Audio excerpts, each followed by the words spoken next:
Alright, so I got a lot of stuff pulled off. So this whole side is bare. I got the bolts at the bottom of the pistons, so pull these out. I just got to get this guy off and the one on the other side, and I can pretty much wheel everything apart, and then we should be in business. But I gotta go get a bolt because I can't flip this all the way upside down right now because of this, so I need a bolt for that. But that's kind of where we are.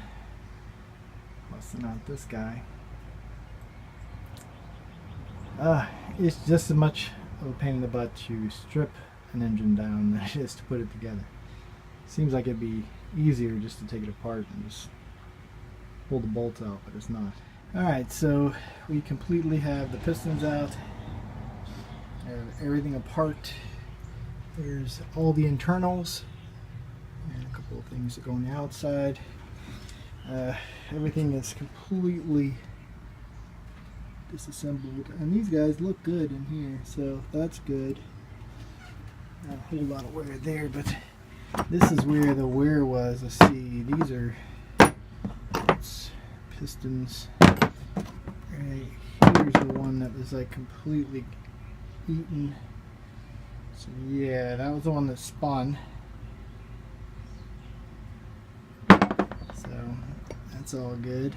These guys aren't bad. Tell you the truth, they aren't that bad, but we're gonna get rid of all new parts here and then reassemble.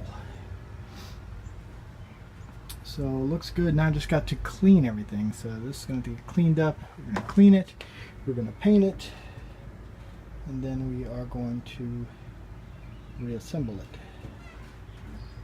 So next up is cleaning it.